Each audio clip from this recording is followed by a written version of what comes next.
사랑과 소유.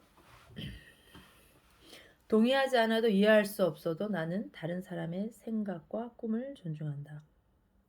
나는 사랑을 더 많이 전파하고 사랑을 더 많이 받는다. 자, 한번 읽어볼게요. 사랑. 참 놀라운 말이다. 나는 지난 25년간 많은 사람들과 함께 일해왔다. 이들은 하나같이 어떻게 사랑해야 하는지 잘 안다고 말을 했지만 사람들 대부분은 사랑의 참된 의미를 오해하고 있었다. 일반적으로 사람들은 이렇게 말한다. 나는 남편과 아이들과 부모님을 사랑해요. 하지만 생각만큼 우리들의 관계는 좋지 않아요. 그래서 불만이에요. 우리들은 언제나 인간관계에 불만을 느끼며 살아왔다. 그리고 어딘가에 더 좋은 관계들이 많이 있을 것이라 생각한다. 무엇이 사랑일까? 사랑은 상대방이 원하는 만큼의 공간과 자유를 주는 것이다. 사랑은 상대방이 원하는 만큼의 공간과 자유를 주는 것이다. 사랑은 또한 나의 공간과 자유도 존중하는 것이다. 사랑은 상대방이 삶 속에서 성취하고자 하는 것을 존중하고 인정하는 것이다. 사랑은 상대방의 의견을 존중하고 받아들이는 법을 터득해가는 과정이다. 상대방과 나의 견해가 비록 다르다고 해도 그리고 상대방을 이해하기 힘들더라도 끝까지 받아주는 것이 사랑이다. 아무것도 바라지 않고 내 것을 내주고 상대방을 이끌어주는 것이 사랑이다. 지금 당장 온 마음을 다해 사랑하는 것을 삶의 목표로 삼아라. 사람들은 마음이 아닌 머리로 사랑을 한다. 머리로 사랑을 한다. 마치 사랑을 다른 사람의 삶을 자기 마음대로 운전해도 되는 면허증 같은 것이라고 착각한다. 사랑한다는 이유로 상대방을 마음대로 바꾸려 든다.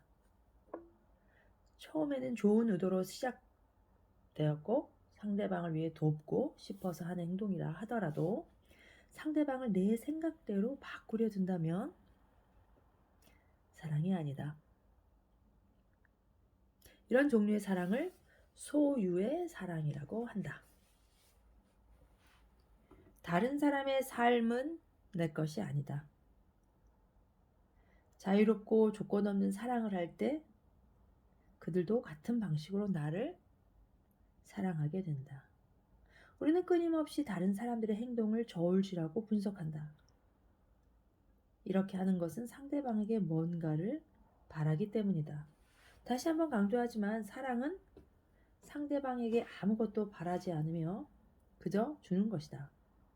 조건 없이 사랑하는 법을 배우자. 머리로만 사랑하는 것이 무엇인지 한 가지 예를 들어보자. 어느 날 저녁 집에 돌아온 남편이 아내에게 정원을 가꾸고 싶다고 말했다. 여보, 이번 여름에는 정원을 가꾸고 싶어. 갑자기 왜 그러세요? 말을 되는 이야기를 하세요. 매일 저녁 9시나 돼야 들어오는 양반이 정원을 가꾼다고요? 정원 가꿀 시간이 어디 있어요? 그래도 정말 정원을 만들고 싶어. 정말 시간이 나지 않게 되면 우리 애가 도울 수 있는 거 아니요? 18살 된 애가 무슨 정원 일을 돕겠다고 하겠어요? 들은 척도 안 할 거예요. 당신 일만 늘어날 뿐이라고요. 이런 대화를 나눈 후에 결국 남편은 정원을 꾸미지 않기로 결정했다. 그날 저녁 내내 아내는 마음이 불편했다. 남편은 텔레비전 앞에서 꼼짝도 하지 않고 말 한마디 하지 않았다. 아내는 아내대로 혼자 뾰루퉁한 채 저녁을 먹어야 했다. 아내는 남편을 자기 생각대로 지나치게 몰아붙였다는 생각이 들기도 했다. 그러나 아내 입장에서는 남편을 최대한 생각한 것이었다. 그런데 아내는 왜 기분이 상한 걸까? 아내는 남편을 깊이 사랑한다. 단지 남편이 지나치게 일을 버려놓고 힘들어할 것을 걱정했던 것이지만 아내의 사랑은 머리로 한 사랑이지 마음으로 한 사랑이 아니다. 진심으로 남편을 사랑했다면 이렇게 이야기해야만 했다. 여보, 그렇게 정원을 꾸미고 싶으면 그렇게 하세요. 그리고 정원에서 새싹이 돋아나고 꽃이 피고 열매가 열리면 최소한 남편은 다른 때보다 일찍 귀가했을 수도 있고 남편에게는 더없이 좋은 경험으로 남았을 것이다. 만약 남편이 더 이상 정원을 가꾸지 못하게 되더라도 최소한 남편은 자기가 하고 싶은 일을 했다는 만족감을 누릴 수 있었을 것이다. 사랑한다는 것은 나와 의견이 다르더라도 내 머리로는 도저히 이해할 수 없더라도 상대방을 이해하고 존중해 주는 것이다. 이와 비슷한 예는 많다. 여기서 핵심은 사랑한다면 상대방이 필요로 하는 것, 상대방의 꿈, 공간도 존중할 수 있어야 한다는 사실이다. 사랑한다는 이유로 상대방의 말과 생각을 통제하려는 것은 상대방의 영역을 침해하는 행위다. 상대방의 영역을 침범하면 자신의 영역도 침해당하고 이러한 것이 반복되면 결국 서로를 숨막히게 할 뿐이다.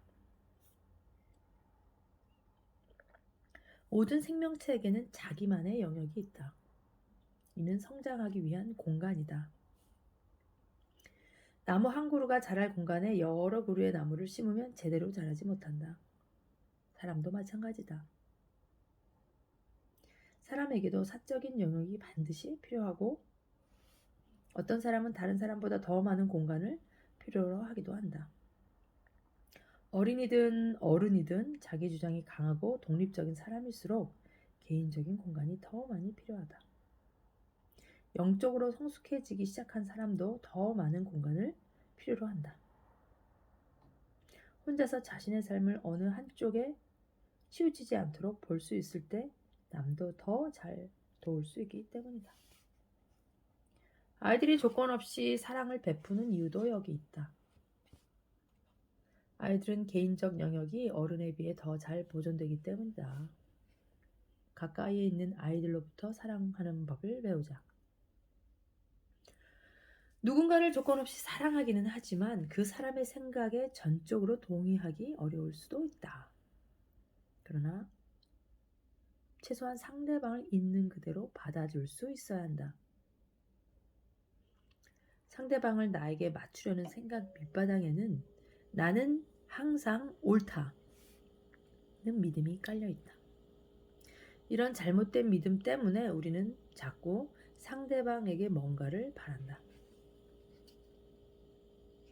본래 사람은 자기가 사랑하는 사람이 행복하기를 바란다. 그러나 문제는 그 행복의 기준이 자신에게 맞추어져 있다는 사실이다.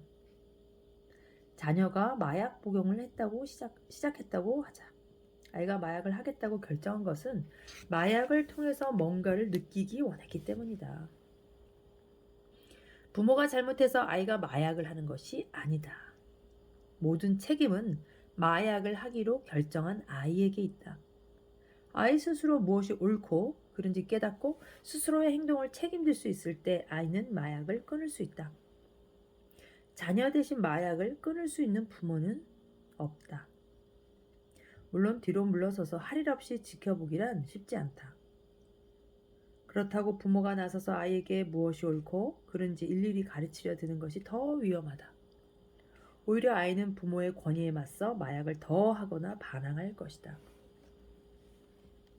사랑으로 아이를 이끌어야 한다.